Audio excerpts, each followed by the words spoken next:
Good morning, ladies and gentlemen. For those of you who've just been through the Art of Living course, you're going to be at peace with yourselves, so we're going to try and stir you up a little as we start our first session this morning at IRF 2012 on the second day. Over the years, one of the things that we found is the importance of data, without which we can't function in our businesses. And over the years, we've gathered a lot of data. We mine data in every form. We have point-of-sale data that we gather. We have online data that we gather. We do research. We employ agencies to give us more data. But at the end of it, it comes down to what you do with that data. And more importantly, what you do with that data about your customer. Over the years, retailers have found that loyalty programs are probably one of the best solutions for getting information on their customers' likes, dislikes, purchasing taste, purchasing power. But very few have actually managed to make a loyalty program work well for them. So this morning, we're going to kick off with customer-centric retailing, a strategic choice for long-term growth. And as I said, although many retailers have considered launching or have already launched loyalty programs, very few actually know what to do with them. Customers continuously speak to us in their very own complex language. They tell us what they want, they tell us what they need, and they tell us what they expect from us and our businesses. So here to tell us how we can address their concerns and make the most of the information that they provide us, we have a great panel this morning. And I'm going to call on stage Professor Piyush Sinha of the Indian Institute of Management, Ahmedabad. Sumit Chandna, Senior Vice President, Buying and Merchandising, FMCG at ADRL. Vikas Chaudhary, COO and CFO at AIMIA. Vinay Bhatia, CCA and VP Marketing and Loyalty at Shoppers Stop. We're hoping to have Shekhar, who's marketing head at Star Bazaar, join us. He's caught in the Mumbai traffic on his way to Powai, but he will be here at some point in time. Dr. Simon Jury, country head of dunnhumby. And to moderate this morning's session, Ashish Mehta, Senior Solutions Director at dunnhumby.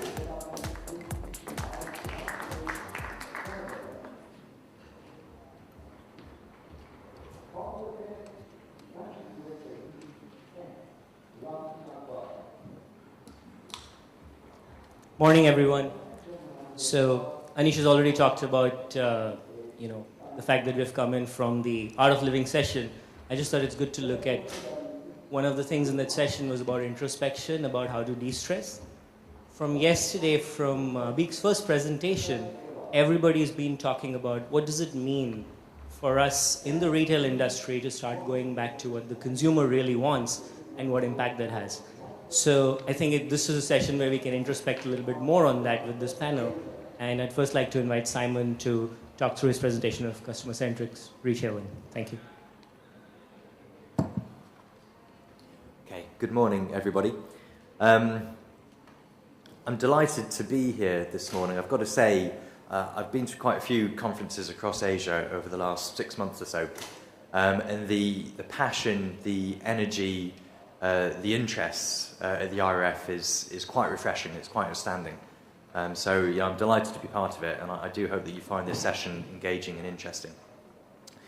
I want to set the scene, and I want to tell you a little bit about how to become customer-centric, what customer-centric really means for a retailer, how you can get to know your customers better, and how you can make that information live and breathe within your stores. To set the scene, I work for a business called dunnhumby. We really only do one thing. We're a consultancy that's focused on using transactional data to understand customers. We've been around for a while. We work in about 28 markets at the moment, including India, including China, including 3 or 4 other Asian countries. Now, my goal really is to make you think a bit differently. And I firmly believe that the biggest danger that we face as managers and retailers is not what we don't know, it's what we thought we knew for sure, but actually it just wasn't the case. And as an example of this, I want you to think about loyalty, and I want you to think about the loyalty schemes which I know a lot of retailers either already have or are considering adopting or are in the process of launching.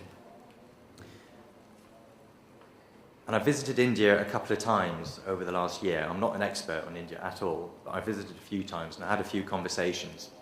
And I see there's a little bit of confusion about what a loyalty scheme actually is. You ask people, describe your loyalty scheme, and people talk about points programs, they talk about CRM, they talk about communications, they talk about incentives, they talk about experience advocacy. You then ask, well, what's the point of having it? What's the benefit that it brings? And people talk about, well, 60% of my sales go through on the scheme, or I gave out 1 trillion points last year, or I've got 3 promotions per week in my leaflets that are only for loyal customers. They don't talk about, well, my sales have gone up 2% since I launched the scheme. They don't talk about, well, my customers are now 5% more loyal, or my satisfaction has increased 3% because of the scheme. The purpose of having a loyalty scheme is to grow loyalty. If we can't measure that, if we don't know that our scheme has had that impact, we've really got to think, well, why did we do this? Have we made a mistake? Should I be rethinking my approach to this loyalty scheme? Because they're expensive. And if we don't get a return, if we can't prove the return, we need to kind of really rethink. We also see that a lot of schemes that people have can become quite mechanical. People get obsessed with the operational aspects of the scheme, the technology that underpins the scheme, the communications that go alongside the scheme. And they become a bit clunky, not very natural, not something that really lives and breathes within the organisation. One approach to changing this is to really go back to basics.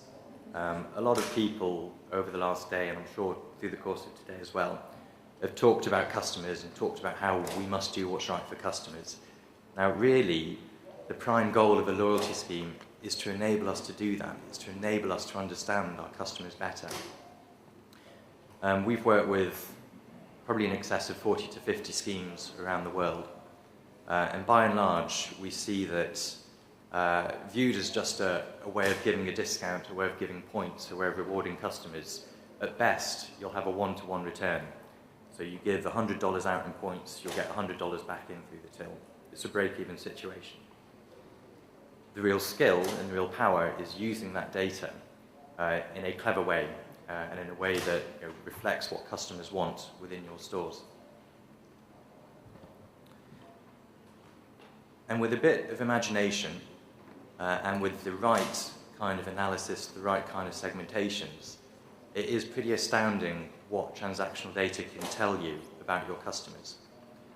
So, for example, through looking at transactional data, you can tell, is somebody price sensitive? Are they affluent?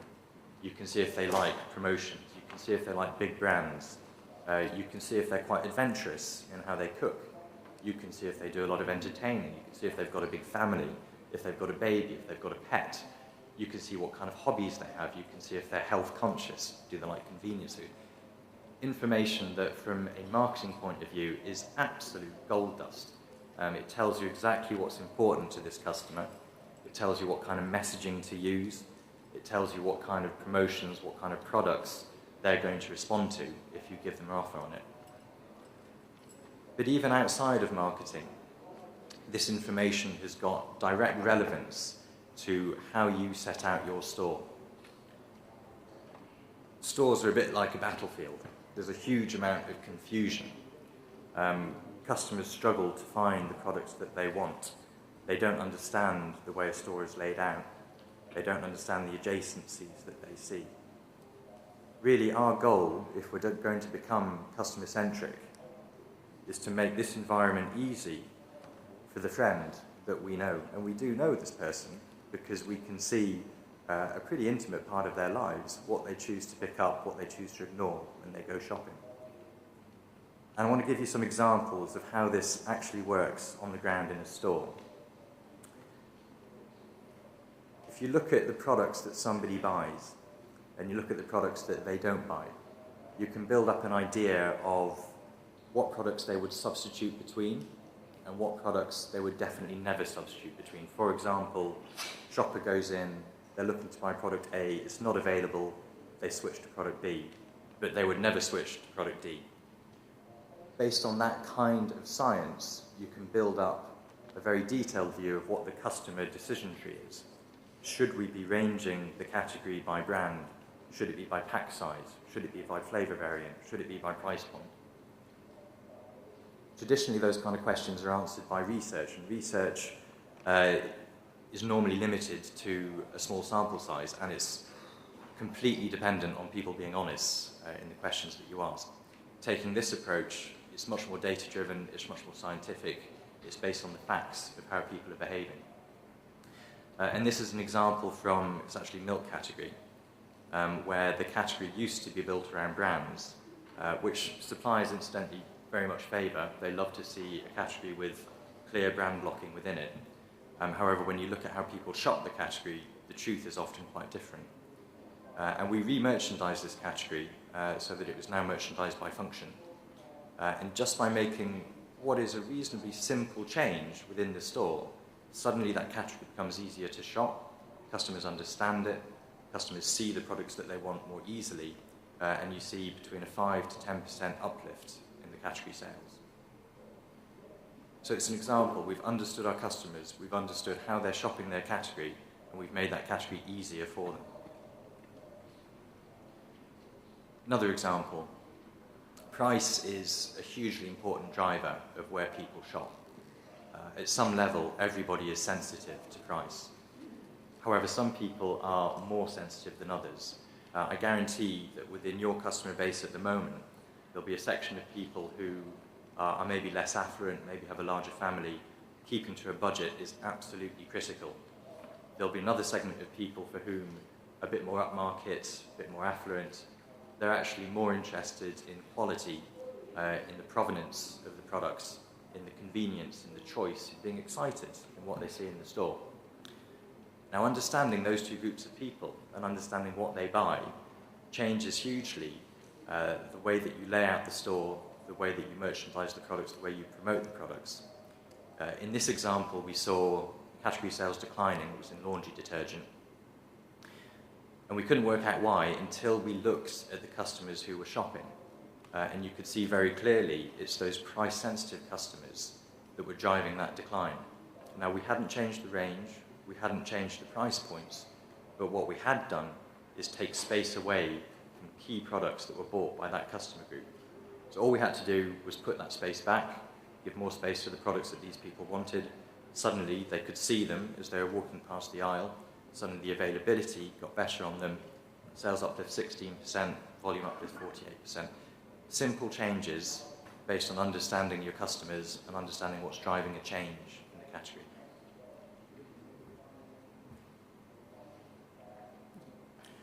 Once you've understood the group of customers who really, really care about price, you can then look at the products that they're buying.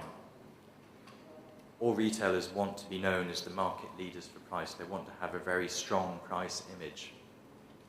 The way you influence price image is by being cheaper, or at least being on the market average for the group of customers that really, really care about price. And we know the products they buy. Typically, it's quite a small repertoire, maybe only 200 to 300 lines out of a SKU list of tens of thousands. And we can afford to be cheaper when it's just a reduced list. In fact, we can even pay for being cheaper by floating the price on the lines which are bought by more upmarket customers. So we know the products bought by people who are price sensitive, we can be cheaper on those, and we can pay for it by being a bit more expensive on the products that are bought by people who don't care so much about price. This kind of thinking probably has worked the best in our kind of experience with Tesco in the UK. Tesco were facing a price war against Asda, which is essentially Walmart. And they couldn't afford to match Asda across the whole stores. But using this approach, we could identify the subset of products which was absolutely vital to match on, because those were the products that customers would really, really notice.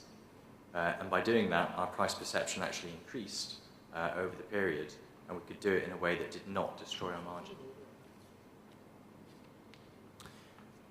Promotions. Promotions are a hugely important part of retailers' business. As much as 30 to 50% of sales might be going through on a promotion. We found, though, that there's very little science that goes behind understanding what products to put on promotion. Often, the decision is based on, well, what's the supplier going to pay for? The supplier's going to give me a little bit of back margin to put my product on the leaflets or to put it on gondola end. The voice of the customer is absolutely lost. Simply by understanding the promotions which create a sales uplift, or the promotions which see an increase in basket or customer penetration when they're running, you can see a drastic improvement in the sales performance of a promotional strategy. Now, you've got to balance that. You can't just turn off promotions which are generating back margin, but you can over time move away from a back margin to a front margin dominated promotional strategy, and it's good for customers. You're suddenly promoting lines which customers actually want to buy. This is an example from the Co-op in Norway, where by taking this approach, if you look at the chart in the bottom right, we saw the reach of the leaflet, so it was a promotional flyer, went out every couple of weeks, nearly doubled after we started running promotions that customers actually wanted to buy. So we doubled the number of customers that were buying something from this leaflet. And you can imagine the impact on customer satisfaction. Suddenly you're receiving a promotional flyer that's got something on it that is relevant to you. Targeted communications is one of the mainstays of being customer-centric, one of the mainstays of most of your loyalty schemes. We've seen over the years that the targeting of these communications evolved from, in the early days, being very acquisition-focused, both from a brand and a retailer's point of view. We want to bring customers into the store, or a brand wants to get customers to switch from brand A to brand B. We've now learned, though, that actually by being loyalty focused and by rewarding customers for purchases that they want to make, you get much, much more of a return. And we've seen that because actually customers repertoire shop much more than they used to. So instead of saying, well, I'm either a brand A loyal customer or a brand B loyal customers switch between the two. And by rewarding their loyalty, we're giving them just one more reason to shop brand A more than brand B. This is an example from Kroger in the US. Kroger are number 2 in the US behind Walmart. And we run these communications about 10 times a year at the moment. 9.5 million people receive, and it's a paper-based mailing. The Americans love their paper-based. And every single customer receives a unique combination of offers within this mailing. So it's 14 to 24 coupons, and every single customer receives a different combination of those coupons. Results speak for themselves. Participation, 64%. So nearly 2/3 of our customers participate in this. And the return is $3.6 for every dollar that this costs. It doesn't sound great. However, that $1 that's invested is invested by the supplier community. Suppliers see that when one of their brands is featured in these communications, they see a sales uplift. So they're desperate to be included, and they will pay to be included. So it's a real win-win-win. Retailers happy, they see the sales uplift in the store.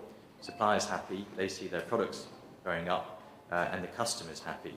Customers are receiving offers on products that we know they like, or on brands we know they like, on categories we know they like. We took a control group about 5 years ago within Kroger. So it was about 50,000 people out of a base of 10 million or so. And we excluded them from all targeted communications. And over that 5-year period, we used that control group to measure the impact of communications. And it's shown 8.6 billion sales incrementally just through targeted communications. So it's a massively powerful way of talking to customers. As I say, I'm not an expert in India, but I would hazard a guess. I've been in China for the last 4 years, and the postal system in China is extremely unreliable. I would imagine India is a bit variable too. But the channel of delivery of these messages really doesn't matter. The principle is to keep the message targeted, keep it relevant to the customer, whether it's delivered by paper, by email, SMS, MMS, through an app. Doesn't matter, provided the customer receives it, it's relevant to them, and they can redeem it in the store. So we call this our customer model. And this is how retailers can really put customers at the centre of their business. So to become customer-centric, you've got to have 3 different areas that are all in play. First of all, you've got to have data, and you've got to have the ability to generate insights from that data. Secondly, those insights have got to be actionable. You've got to be able to personalise the experience of the customer. Now that can be through targeted comms, it can be through changing the ranges, it can be through changing the layout of the store, it can be different price points, it can be different promotions. Customers have to feel when they go into the store, they can shop it easily, they can understand it easily, they've got to feel through the communications that they receive that you understand them and that you're on their side. And then finally, you need to change the culture of your organisation so that customer is really at the centre, from the top of the business down to the bottom of the business. Being customer-centric should live as much in the boardroom as it does on the shop floor. If the CEO, if members of the board aren't 100% behind this, then it's not going to flow through the organisation. It's not going to make the kind of change that we've seen it make in businesses like Macy's, Tesco, Kroger, Exeter. Best example of the organisational change, again, it's from Kroger. When members of the board in Kroger, their bonus is now dependent on making increases in customer loyalty. So we measure customer loyalty on an 8-week basis, and we measure it every quarter. And their financial package, their take-home pay, varies depending on how much that measure is going up or going down. Very clear commitment from the most senior level in the business that this is important and this is a measure that the business is going to use.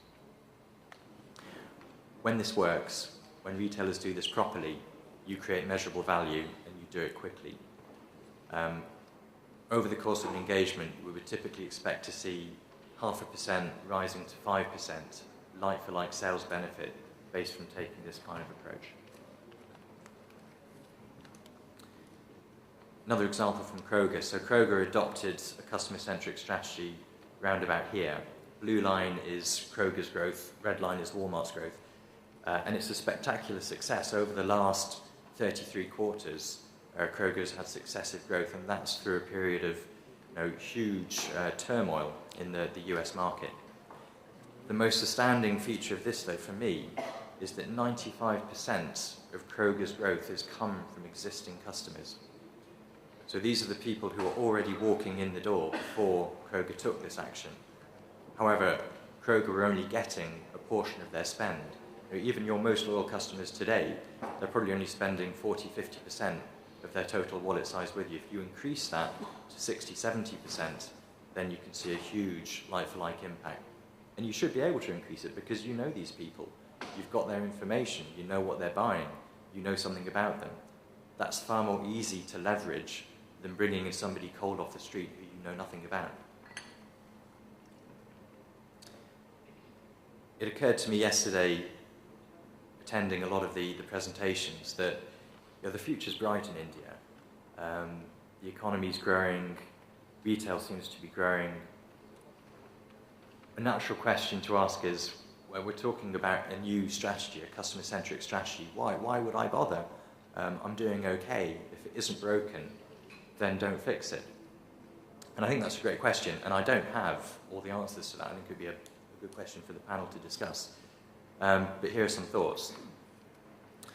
Actually, one retailer that I talked to yesterday said, yeah, I like loyalty, but I'm not sure that it's really going to step change my business. If I wanted loyalty, I'd buy a bloody dog. I thought it was quite a nice quote. But we think there's 4 reasons for seriously becoming customer-centric. 1, people are growing at the moment, but why grow at 10% when you can grow at 15%? Hard, cash-based reason. You can make more money if you put customers at the centre of your business. Secondly, and there's been lots of animated discussion about FDI and what that means, but really becoming customer-centric does arm you against the future. I can see 2 things that are going to happen in the future in Indian retail with almost certainty. 1, retailers are going to compete more and more against each other, particularly in the bigger cities, where the most affluent customers will live and where the kind of most sought-after estates will be. People are going to look for more of a point of differentiation, and we see this in China at the moment. In China, there's lots of reasonably large regional players, and they've all got national aspirations, and they know that at some point they're going to butt up against each other, and they're looking forward to, well, what's going to be my point of differentiation at that stage? And customer centricity is a very powerful point of differentiation. Thirdly, if customers like you, they are more likely to take more services from you. Example, Tesco have got a bank, which is now the 2nd largest retail bank in the UK, and they provide telecoms, and they've got drugstores in store. They even provide funerals these days. And they've based all of these brand extensions on a solid understanding of what their customers want, who should be targeted for these extensions, what kind of messaging to use, and it's worked for them. And then the last point is a bit more philosophical, really. What kind of business do you want to be? Morally, it's quite a nice place to be a business that puts the needs of customers first. And for me, this comes down to, if you're in a meeting, what kind of conversations do you want to have? Do you want to be asking, how can I give my customers what they want? Or do you want to be asking, how can I get my customers to do what I want? Customer-centric business will always be thinking, how do I give my customers what they want? And I think that's just a nicer kind of environment, a nicer business to be. That's all I've got to say. Thank you very much for listening. So we're now going to hand over to Ashish and go into panel discussion. Thank you. Thank you, Simon. I'd like to keep this session a bit interactive, just because there's a lot of people in the house, and customer centricity and consumer understanding is probably something we're all interested in. So any first questions for Simon, then we can take it to the panel. I can do air traffic control.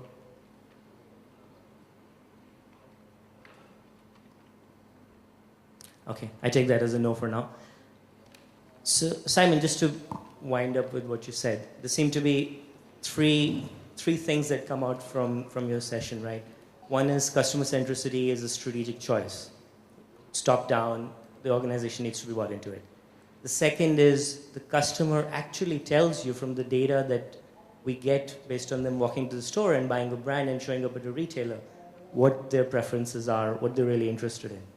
And I guess the third is that loyalty programs can be made profitable if you embed it into the system, and then you can drive, you can actually use it in merchandising decisions, you can use it in marketing decisions and drive the business based on that.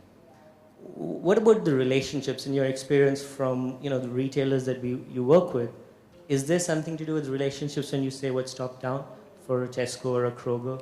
What kind of relationship do you need to be able to drive this customer-centric approach? Yeah, it's a good question. I think fundamentally what needs to be in place is the vision that becoming customer-centric isn't just a marketing function.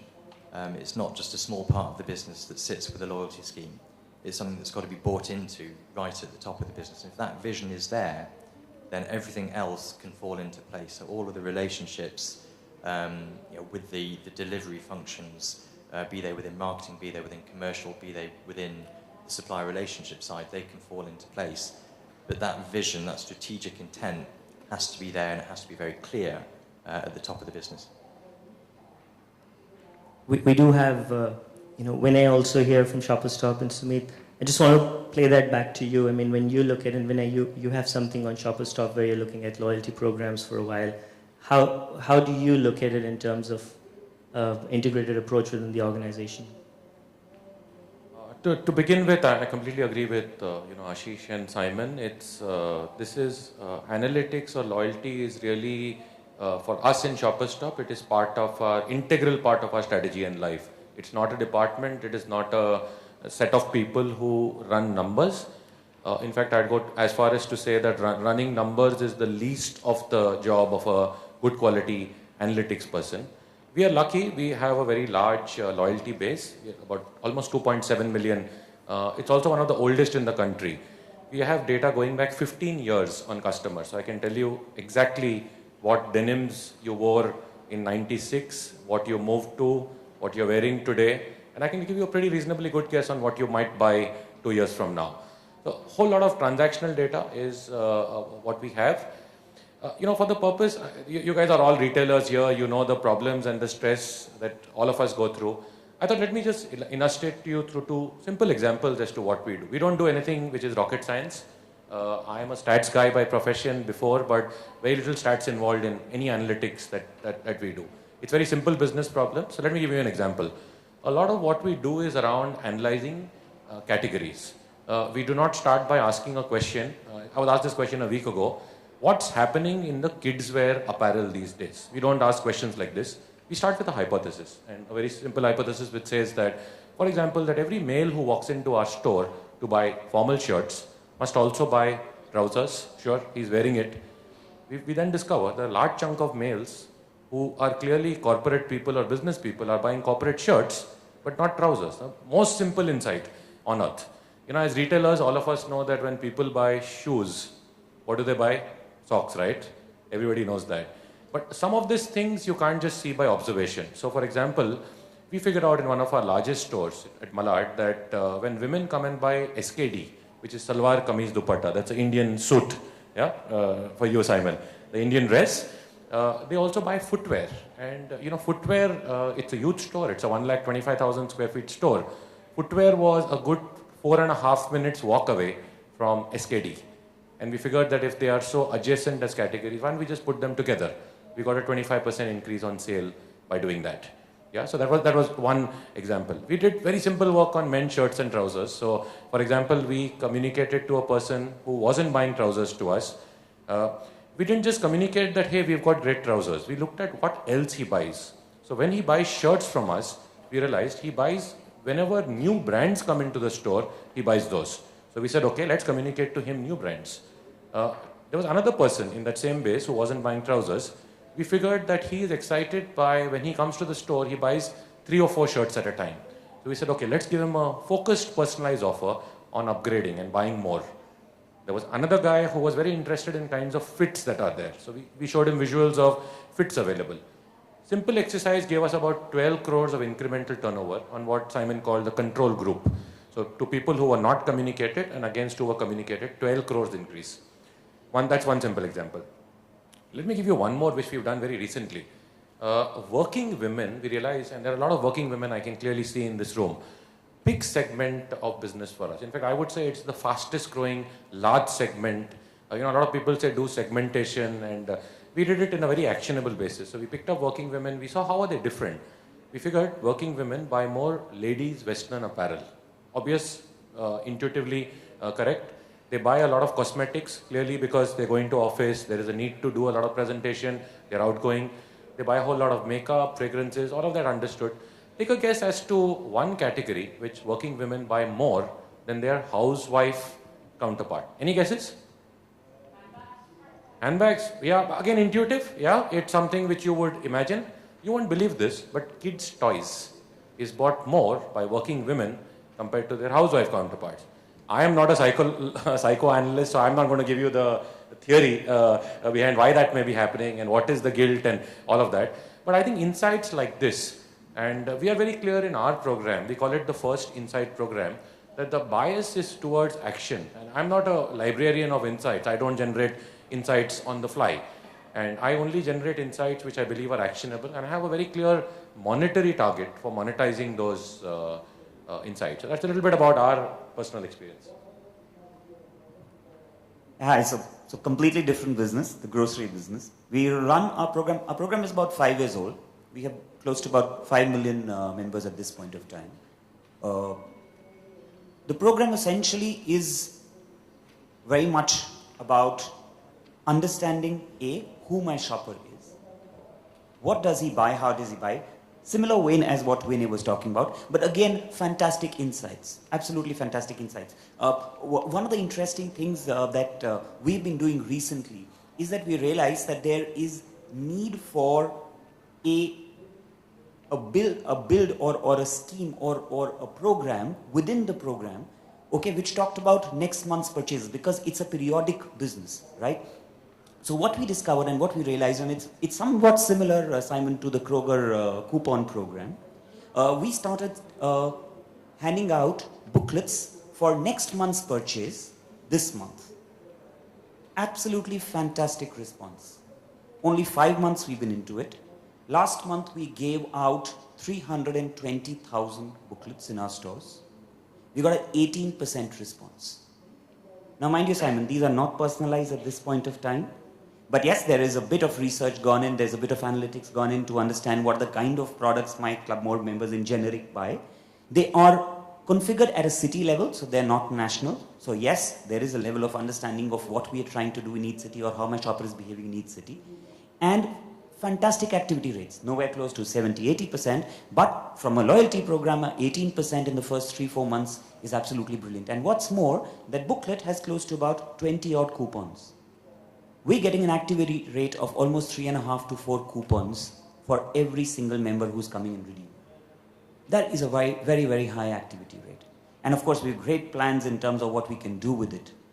The other thing we do is, and of course it's of great value from our perspective, is that, of course, we analyze and we create lots of insights around it. Without going into them, what we've realized is that it is of immense value not only to us, but our business partners as well, which is essentially, in our case, the FMCG companies.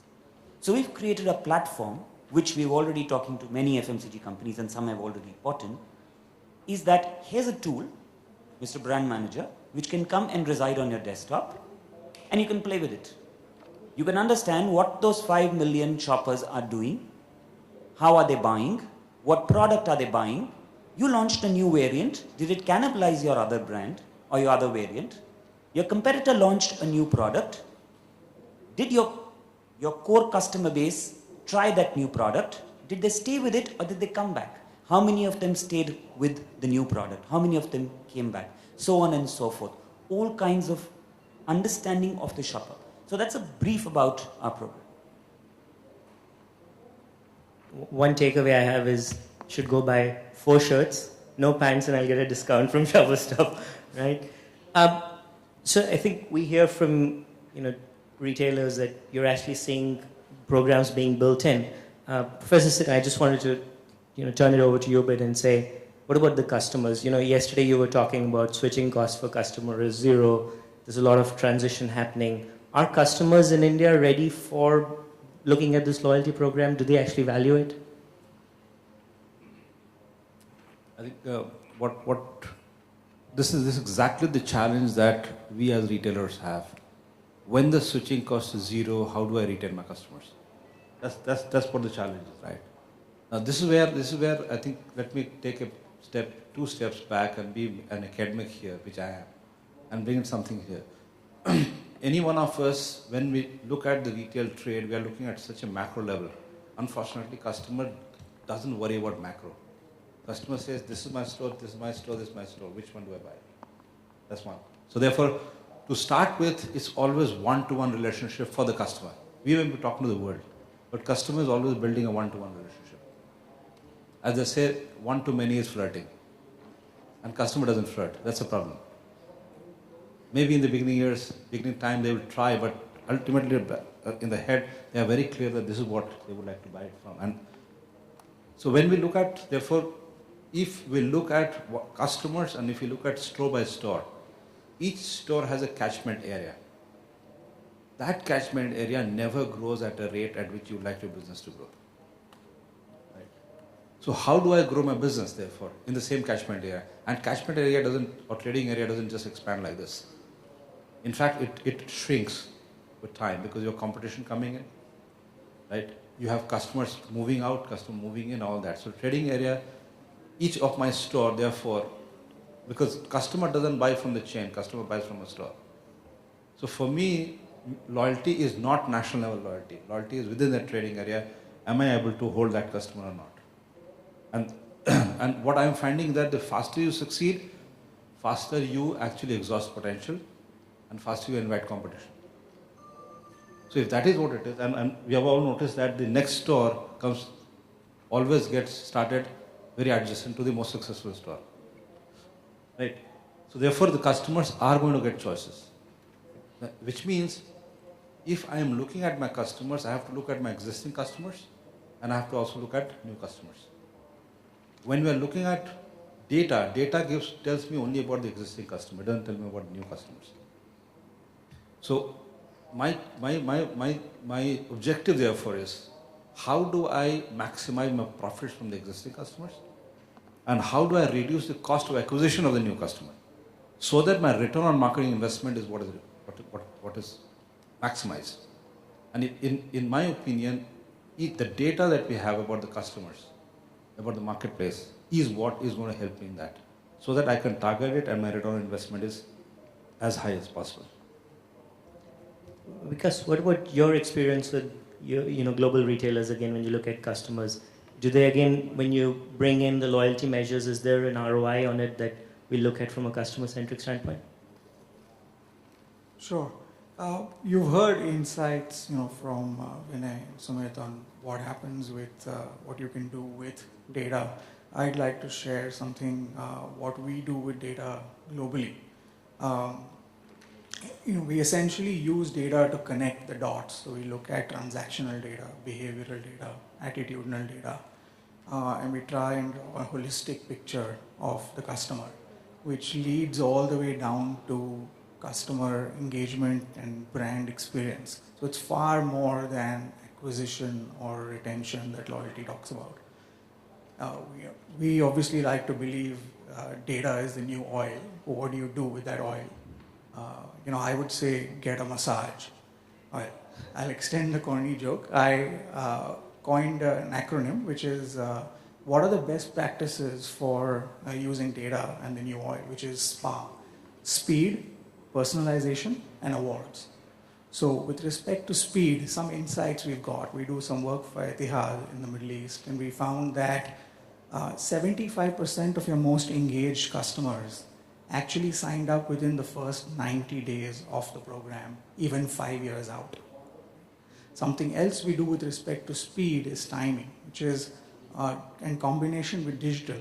Today, if you go and check in on Foursquare at a Marriott hotel, right, we would actually connect that with offers that we have from local merchants around, restaurants and sightseeing, and actually give you real-time offers the minute you check in as SMS or an app on a mobile.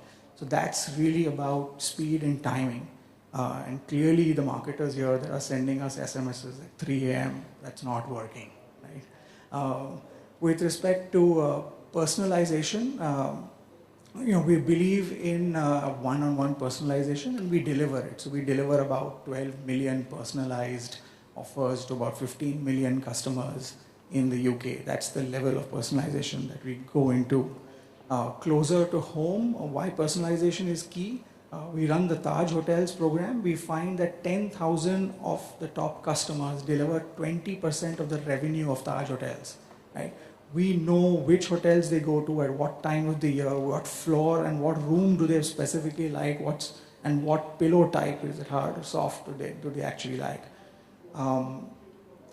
Taking an example from our Nectar base, for every pound of promotions that we deliver, we get back £1.62 in returns. So we've actually upped Sainsbury's sales by about $500 million by reducing promotion costs by 5%. Right? And there are two key segments that we find very useful to communicate to.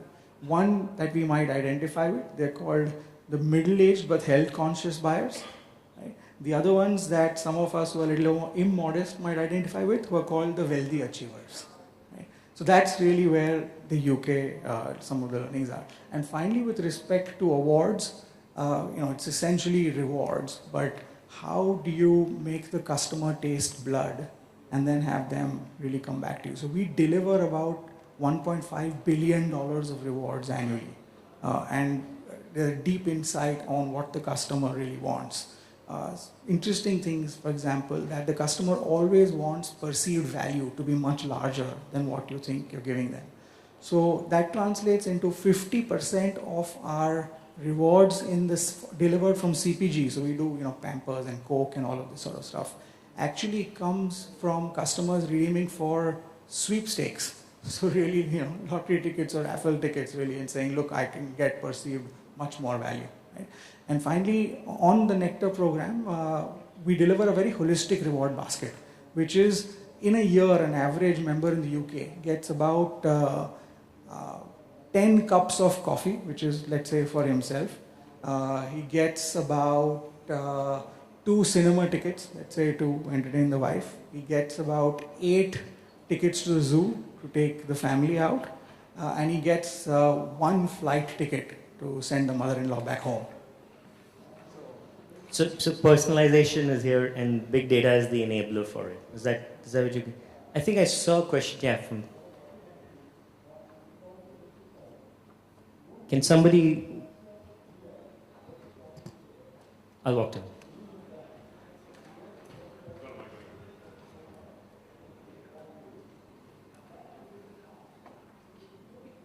I'll stay down. Hi, my name is Rajiv Shetri. I just had a simple question. I mean, the examples which you all are giving is related to multi-brand and multi-category stores. You talk about Kruger, you talk about Lifestyle, Shopper Store. These stores have multi-brands, and as Professor said, there's a switching cost is zero, as well as brand loyalty is there. We don't hear examples of brands which are predominantly present in the mono-brand space. Okay, the majority of the business comes from their exclusive stores. Having a successful loyalty program, we've not heard, I personally have not heard of it. So what do you think mono-brand stores should do? Because, as keeping the 2 points, which is switching cost is zero and brand loyalty is there, what do you guys think or feel that mono-brand stores should do in order to, get the consumers coming back again and again? Is that question for Simon? I think I've got a pretty simple answer to that. I'd say do exactly the same. The principles are exactly the same. Monobrand offering, customers are coming in, they're not shopping the whole store, they're picking what they want, and through that choice, they're telling you something about themselves. Use that to understand them, use that to make it easy for them to find what they want, use it to understand what they're not buying from you, and give that to them. I don't think there's anything fundamentally different about the principles of customer centricity between multi-brand and monobrand. Huge difference in the supplier relationships, clearly. Sumit talked a little bit about using data to build better relationships with suppliers, and that's clearly an element that's not going to work well. Yeah, Vinay, I think you want to add something? Just to add a little bit from an Indian perspective, Simon, on this one, he's right. It's usually the big department stores, grocery, hypermarket guys who've been, one critical input is you need a source data. So anyone with a large loyalty program already in place is collecting that data. It's just a matter of using that data. What's been happening with a lot of single brand, and I can tell you in the garment space, I personally am talking to a large garment manufacturer to get them to come on to this platform. Often it's the lack of the loyalty program. A lot of people think that a loyalty program is an end in itself. That's not true. Loyalty programs is not what makes customers come back to you. Right? It's a piece of plastic. The customer comes for your store or for your brand, be it multi-brand or single brand. Okay, the customer doesn't actually come for those points. Those points are not so much in value that his life is going to fundamentally change. Yes, they are important and he must get them. So when you give away points to a customer, you take back data. And I think you'll see more and more of the single brand guys. I know for a fact in my business, a lot of single brand companies are moving towards loyalty program and hence action and insights from that loyalty program.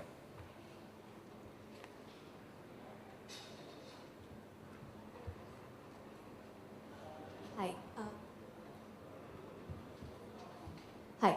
I just wanted to know that typically the retail, loyalty program... Could you just take your name, where you're from, and then whom you're directing the question to, please? Sure. It'll be a question to all the panelists because it's more of a generic question. I am Shrimoy and I'm from the Lodha Group in Bombay. The typical loyalty programs we see in India are retailer driven typically, and they are decided at a corporate level. Now, if from a mall's perspective, you don't want your customers to go to the new mall once a competition arises over there, are there any examples internationally or specifically in India where retailers within a mall have collaborated together to come up with a loyalty program to ensure that people keep coming back to a particular retail center? And how can data be utilized there? Because you're collecting data at a retail spot. And correct me if I'm wrong, if in a mall, both a Shopper Stop and a Pantaloons are there, you wouldn't want to share your data with the rest of the retailers there. It's your customers' data. So how can a mall at such a level use data to, create an effective loyalty program? So let me just make a little bit one addition to that is that there's always a win-win relationship that you're looking. So it's also the brands. So sometimes you're looking at bringing in the brand and the retailer also into that. So, but Sumit, do you want to first? Yeah. So essentially, there are many ways to, in my opinion, there are many ways to skin the cat, as it were. One way of looking at it is saying that, okay, can I create a collaborative program? Very much like you're saying. When you're talking about sharing, and let's look at a real example, there are two competing retailers and they don't want to share data. What are we talking about here, sharing data? A live example, not in the same sense, is actually the program that he represents, for that matter. It's a much larger program. A multitude of retailers come together and drive a program together. Maybe there's a separate agency driving it, or all of them coming together and driving it. What that does actually is build a program where I am not sharing what my shoppers are buying, but I know that this shopper has come to me on this date, which is in the mall, and has also shopped in 4 different places. These are the 4 stores that he's going to, but he's not going to the other 8. So the other 8 can target this shopper to come to their store as well and give offer specifics to that shopper. So that could be one way of doing it. We actually do have a mall in the Middle East that is part of our coalition program. And actually, if you go into that mall, you'll see Air Miles, which is our brand and currency there, pasted all over the place. And the mall operator actually funds that because there is a lot of competition between malls in Dubai. So it does make sense to go in and leverage the data. And it's, like Sumit said, it's quite like a retailer, but at a retailer or retailers level across all your brands that are sitting there. Yeah. Professor Sinha? To start with, to answer the question, and to answer in a way monogram question is, some of the best loyalty programs in this country, go back 15 years, and one of the best loyalty program was Indian Airlines, right? Flying returns. It was one of the best loyalty programs of this country.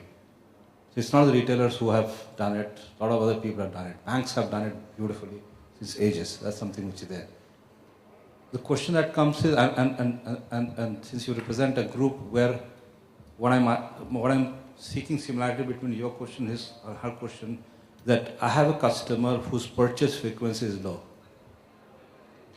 How do I ensure, should I therefore invest in a loyalty program or not? Or should I invest in loyalty? Forget about program. Should I build loyalty among people? Should I build relationship? And again, I'm using another word, which is actually the base of loyalty is relationship. So should I invest in relationship? And here is again, I go back to this. If there is switching costs are low, when customer shows churns, what is happening? If you find this happening in mobile industry also, huge amount of churn. Should I invest in relationship or not? And that's where the question that Simon and everybody is saying, that it's your belief, what do you want to do? Is your business built on relationships or money? Just ask that question. Are you throwing money to buy loyalty, or are you creating loyalties? That's something which is there. But let's also understand here one thing, that whenever we are talking of any of these, a lot of us talk about what we call an attitudinal loyalty, which means building an attitude, a favorable attitude to the brand or the store so that people come in. Are we making sure that people also that converts into behavioral loyalty? is something which is there. Attitude and loyalty is easy to build, if you ask me frankly. It's a behavioral loyalty which is where data and everything starts coming, isn't it? So relationship, how do you convert relationships into a behavior is what is the challenge, and that's where you have the big data coming and helping you out.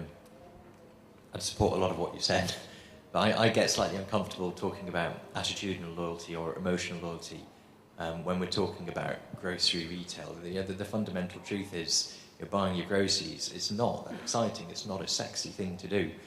People do not form emotional loyalty with retailers. They could form it with brands. They can form it with luxury goods retailers. Grocery, not so sure it's going to happen. But the behavioural loyalty side, absolutely. If we give customers a world-beating store experience, if we make the products they want easy to find, if we give them the right promotions, the right targeting, that builds the behavioural loyalty. And the behavioural loyalty, that's enough. That's going to grow sales. That's going to keep your customer base growing over time. And, some of the things that we're talking about, and you alluded to, Simon, was profitability. And are you looking at acquisition, or you're looking at actually building loyalty? So that part is key in terms of where you're going with your customer data, right? Is it more driven by acquisition?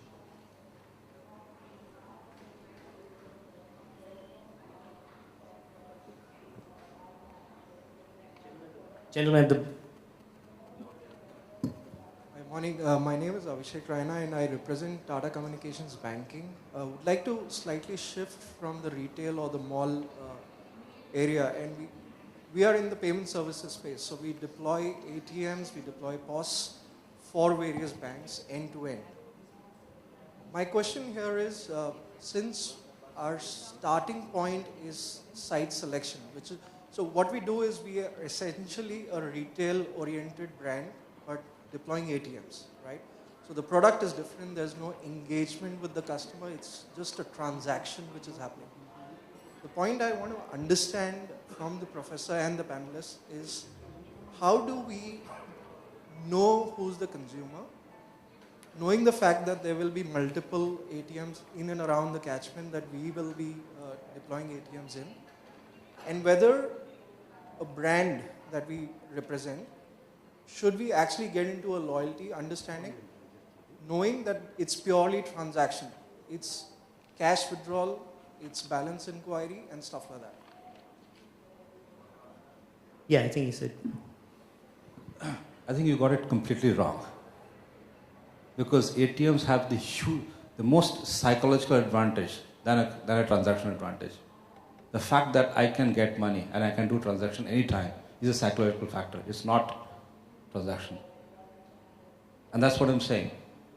We are so much worried about, we get so much carried away about it, and which is what the point I was to bring later, but let me bring it here. If you're talking of relationship and customer, change your views. You're looking at the business from this side, customer that side. Please change your views. You're a supplier. As long as you're looking at the pipeline from this side, you'll get this picture. Turn it around and you find the kaleidoscope to be very different. Please understand the value that the customer actually derives. And that is the core of relationship, not the product, not the transaction. The fact that I don't have to carry cash is a psychological advantage.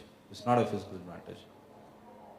And so everything, if you look at it, we as human beings, if you assume that we have minds and there are two parts of the mind, there would always be a logical side of it and there would be a psychological side of it. You got to choose which way you want to work. As a human being, consumers as a human being never work with one side of the mind. They always work with both sides of the mind. And it's up to us what do we make out of it. Can we actually take the next question after this? Because we're going to start running out of time. Check. This question is for Vinay. My name is Anand, right here. I'm from Tanishq. One, congratulations, you have database for 19 years of your customers. So I just wanted to understand, obviously there are customers who are completely loyal to the business, but somewhere these loyal customers tend to peel off from the business, right?